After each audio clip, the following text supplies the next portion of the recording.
Leaked pricing has the Nikon Z30 costing $715, a full $100 less than the Z50 that it's supposed to replace. Is this a trustworthy and reliable price? Details coming up, but first I encourage you to subscribe and choose all notifications so you're kept informed on the latest camera gear, news, and rumors. The announcement of the Nikon Z30, according to Nikon Rumors, is supposed to take place in just a couple of days on June the 29th. Now again, according to Nikon Rumors, this is plus or minus a day, so it could happen on June the 28th, June the 29th, or June the 30th. We don't even have an exact time yet, but surprisingly, even though we don't have an exact date and time, we do have pricing, and I'll get to that in just a short moment. Now the Nikon Z30, and this is important to understand when we get into pricing, is supposed to be the successor, again according to Rumors, for the Nikon Z50, a camera that costs anywhere from $859 for the body alone, all the way up to $1,196 with dual lenses, or I think, what's the other price for, we got three different options, $856, $996, and $1,196 for the dual lens kit. The Z30, we don't know a lot about the specifications, but what has come to light so far is that it's going to have the same 20.9 megapixel sensor as the Z50, as well as the ZFC. And the image sensor, the X-Speed 6, again the same as the Z50 and the ZFC. Now we don't know if Nikon has made any tweaks to those or not. We'll just have to wait and see, and if it's supposed to happen in just a few days away, it won't be long before we find out. In terms of frames per second, both of those two cameras, the ZFC and the Z50, were capable of 11 frames per second, which in my view is pretty decent. To be able to shoot sports photography, I'm talking about hobbyists and amateur, 11 frames per second is more than enough. And in fact, I found out over the past 20, 30 years of shooting stills, that anywhere north of 7 frames per second, and that's 7 frames per second with continuous autofocus with a high accuracy hit rate, you're going to find that 7, 8 frames per second is more than enough. And quite often when I'm shooting with the Canon EOS R5, that's capable of 20 frames per second electronic, I often shoot in mechanical mode, and based on how I've got the camera set up, I only get around, 7, 8, 9, 10 frames per second, depending on my settings. So 11 frames per second isn't a huge amount today when we've got the Canon EOS R7 and R10, both offering 15 frames per second mechanical and 23 to 30 frames per second electronic, although the buffer is significantly restricted. So what are the specifications for these cameras? Or this camera, the Nikon Z30? We don't know. Everything I just told you is it. That's all we know. It's going to be very similar to what Canon has announced in the Canon EOS R10, and these are the specifications for the Canon EOS R10, although it might not hit nearly as well, because you remember that the Canon EOS R10 lists for $979, and the price of this camera, well, the Nikon Z50, it sells for $859 right now. $859 for just the body alone, $1,196 for the dual lens package. It could hit close to that. But what I want to talk to you about right now is the leaked pricing. Now, this has come from Digicami-info, and Nikon Rumors has also covered this. They beat me to it, and there is one error with their pricing, and it's not so much that it's an error, it's that it's an omission. You see, all the leaked pricing that we have is coming from the United Kingdom, and they use pounds, and for every £1, it's worth about, if they convert a pound, they use the spot price, they get $1.23 back. So let's look at the pricing in terms of pounds. For the body alone, the Nikon Z50, you're looking at £699. With the kit lens, a 16 to 50mm kit, it's £839. With the dual lens kit, it's £1,069. And we're also supposed to be getting the Nikkor 400mm f4 VRS lens, and that's £3,299. Now let's apply the spot exchange rate. Using Google, we can see that the pricing in US dollars, just using the exchange rate of 1 to 123, and if you do this right now, you're probably going to find that it differs ever so slightly because, well, the currency is fluctuating all the time, as you can see in the chart towards the side in this image. £699 for the Z30 converts over to $858.93.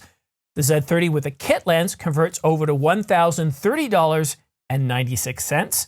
The Z30 with a dual lens kit is $1,313.58. And that Nikkor 400mm f4.5 VRS lens, that's £3,299, converts over to $4,053.79. So this pricing lines up pretty much identical to what Nikon Rumors has reported. But as I said earlier, there's a bit of an omission, a big omission, and it's 20%. Here in Canada and the United States, we pay a sales tax on everything we purchase, from gasoline to cameras to computers and whatnot. Now that sales tax rate depends on what province or state or jurisdiction that you live in. Here in Ontario, I pay 13% tax on pretty well most camera electronics and other goods that I purchase. Sales tax on gasoline, well, that's a whole nother story. Now in New York State, that sales tax is about 8.75%. And in New Hampshire, it's 0%. What we do when we purchase things at bricks and mortar stores or online is we see the price of an object such as the Nikon Z50, and let's say the camera is $859 at B&H. I put it in my cart, I go to checkout, and then I have to pay a sales tax. And the same thing happens at a bricks and mortar store. Now that sales tax does vary depending on what jurisdiction you're in, as I mentioned. So here in Ontario, I pay 13% on top of that.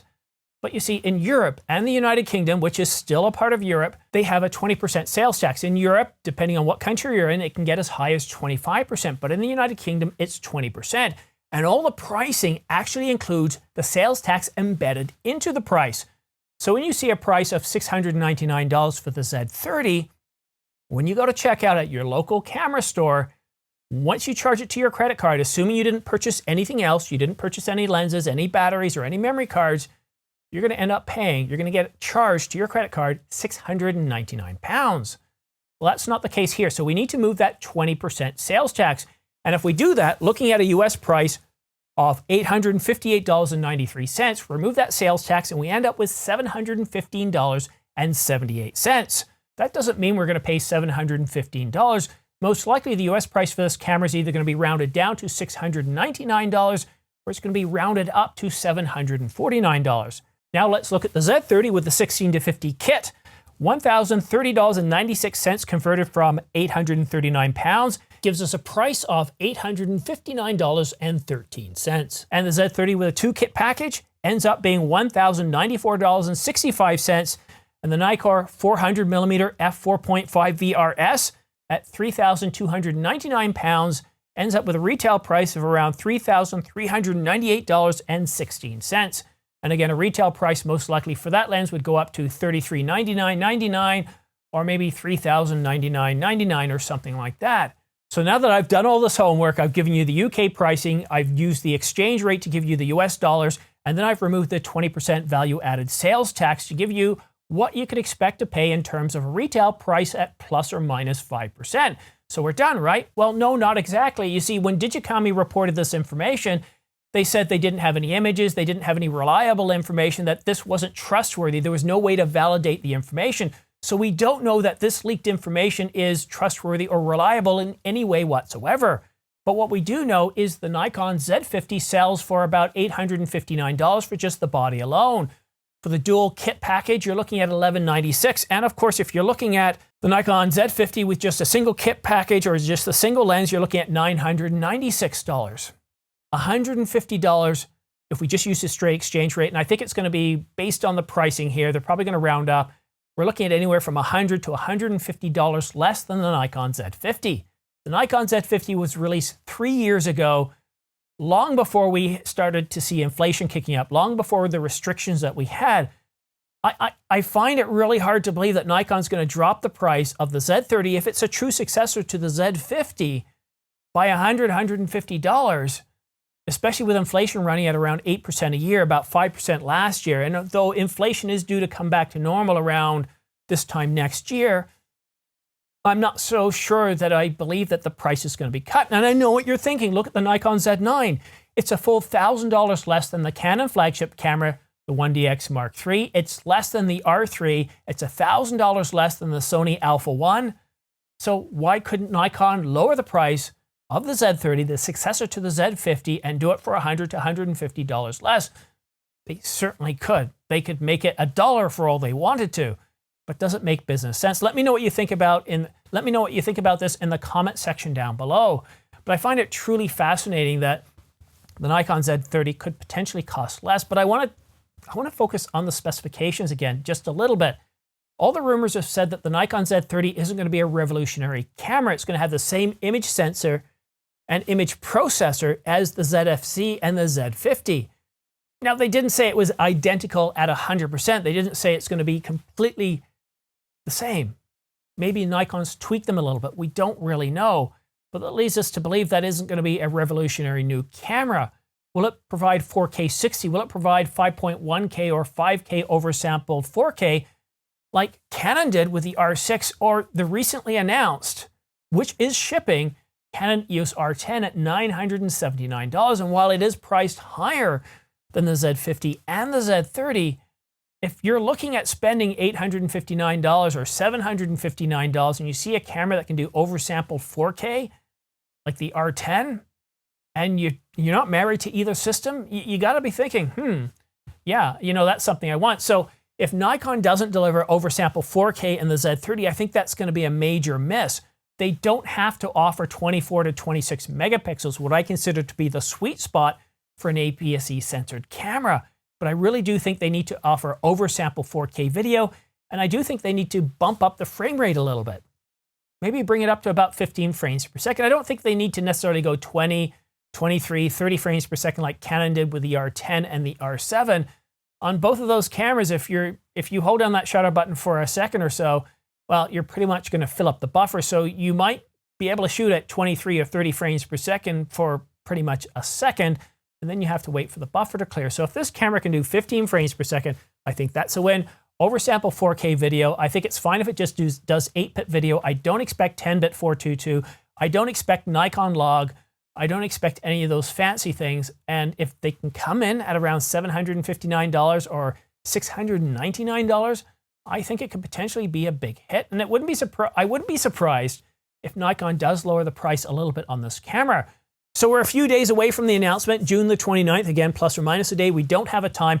If you want to know what the exact date and time is, subscribe and choose all notifications, so that way, as soon as I publish a video on the latest information regarding this camera or anything else, whether it's dates, times, specifications, you're going to know. So make sure you choose all notifications, because as soon as I publish a video, you'll get notified so you can stay up to date on the latest camera news and information. Thank you so much for watching. We'll see you again soon.